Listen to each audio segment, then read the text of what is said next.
Hi, welcome back. I'm Julie Peterson and this is Katie Haskins, and we are working with episode 2 of our chakra system. So I showed you in the last episode how the pendulum can pick up the flow of energy through each chakra. So if we understand the body as that there's this life force that wants to move, and each chakra is a wheel of energy, and energy will either get stuck there or it's moving and it's nice and fluid and open, but we use the pendulum to just pick up on what areas are moving and how they're moving. So we'll just go through each chakra so I can educate you a little bit about the chakra system. So the first chakra at the base of the spine is the earth element, and it is where we are grounded and connected into our bodies. It is where our survival instincts kick in.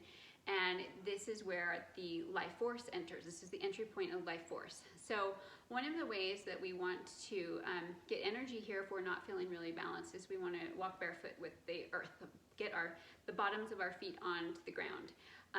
We know that there is an electromagnetic field around the body that can match the earth when we walk barefoot. And this is Schumann's resonance. There's a resonant field of the earth, and we can connect in with that. The other way we can get grounded is eating proteins and just eating really rich, hearty foods that can help the body be more grounded.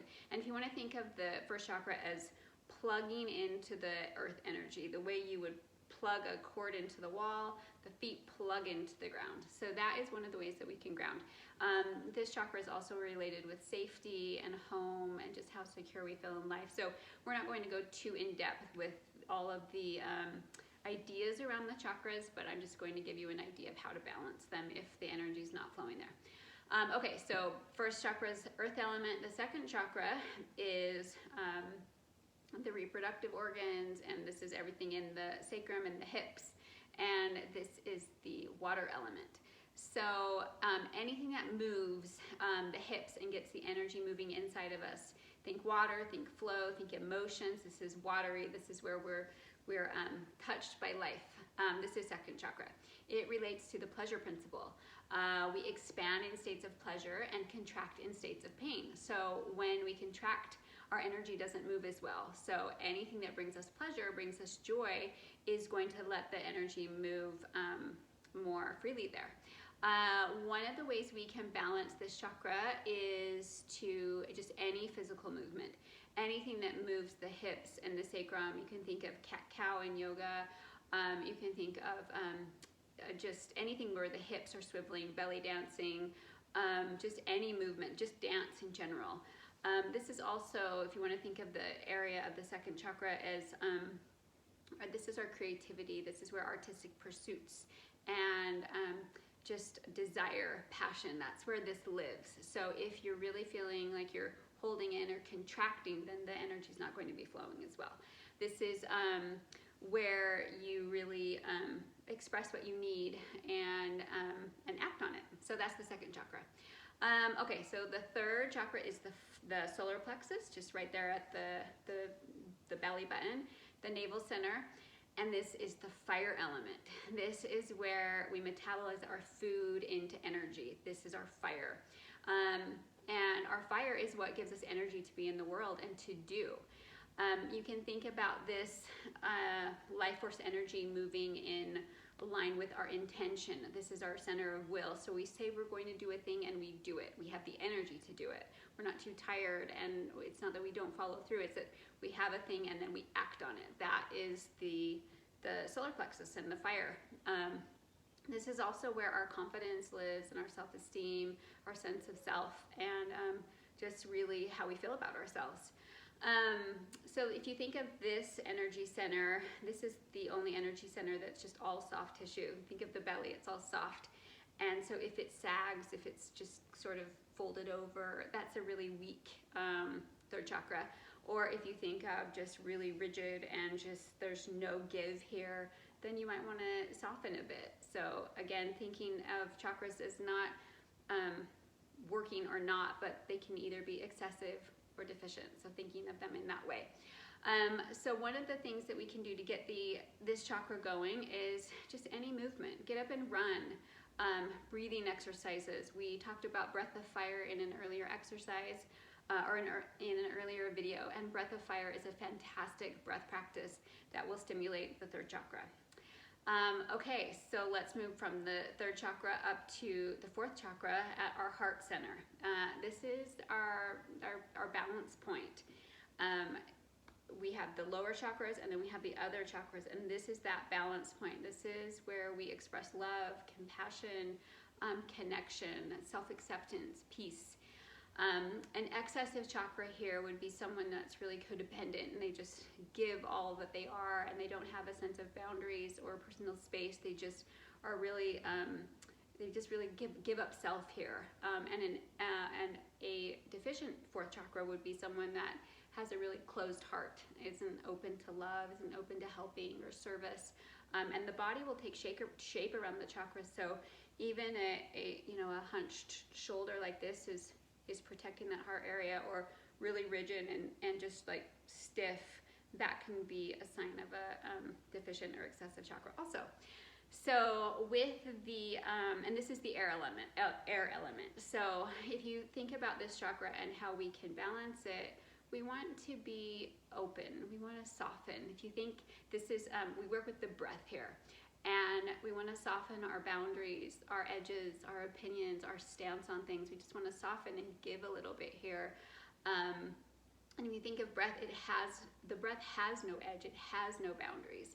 And you just really want to allow your breath to be natural. So a good practice would just be to connect with your breath and inhale. And then you just let that inhale go until it naturally wants to pause, and then exhale. So this is where you just work with yourself in a really soft way, and just be in stillness here. Okay, so let's move up to the fifth chakra, the sound, or the throat chakra. This is the sound element. So this is the narrowest part of the body, and so a lot has to get sorted out in this area to go either down or up. But if you look at the human body, this spot, there's a lot of energy that can get stuck here. So think of this as where we purify and refine all of the energy from the lower chakras as we move it up into the more etheric or transcendent upper chakras. These are more earthy, more grounded, more dense, and this is more subtle. So we can think of the throat chakra as sound, and this is where sound vibrates and opens up the upper chakras. So one of the things that we can work with here are mantras, sound. Just anytime you make sound, ah, ha, any sound here, it's just good to make sound. So if you think of mantras as a vibrational frequency designed to focus your mind and wake you up, mantras have an effect which organizes the subtle energy or the subtle body. So when we use sound, this will bring an internal coherence in the mind. So if you want to think of excessive or deficient, if there's too much talking, too much happening here, that's excessive. If you're closed down, you never really say what you need to say, that's going to be deficient. So something you can do to balance this chakra is use sound, use mantra. Anything that will help you to communicate better. You want to really speak your truth here and learn how to say things that might be difficult. That's a way to open this up. So you just start talking, start saying what needs to be said. Okay, sixth chakra. This is the third eye, the brow point. This is your intuition center. This is the light element. This is where we see, how we navigate, how we orient in space, and our perception of pattern. So to see clearly, we get clarity. If we can't see clearly, we don't have clarity. So this is where we really want to develop our ability to be still and to connect in with that internal sight. That's the insight that we have. So one of the things you can do here to balance this area is to meditate and to check things out, explore, ask questions. Another thing that's important here is no gossiping and be truthful. Let everything that works in your intuition and your third eye, you really need to come into a place where you're really in integrity with yourself. and there's no cloudiness or fogginess around the third eye. So meditation, and then it will move right into the 7th chakra that's just right above the head, the crown chakra. And this is our connection with the great beyond. This is for greater guidance. This is the downloading of cosmic intelligence, our higher self, and our connection with the divine. So on a more mundane level, this is where we access our intelligence and our consciousness and cultivation of a deeper consciousness. We want to go beyond our own thoughts here, and we want to get into the infinite. And so how we can balance this area is we meditate also. This is where we really want to get out of our heads and practice being still and practice being with the quietness of our mind, so we can go beyond mind. So be curious, be open, meditate. If you're too stuck on a thought or a belief, that can close that down. If you're cynical, and if you're just really in your head a lot, really too intellectual, too thinking, that's where we can close down this connection to this 7th chakra. So be open and curious. So those are just some thoughts around the chakra system. So with Katie, as we went through her energy center, it was her 2nd chakra and her 5th chakra that were a little off. So if I was working with a client or working with her as a client, I would just spend some time with those centers, and maybe just working with some deeper psychological stuff, but also just give her tips on what she can do to balance those areas. So that's your chakra system, and thanks for being here.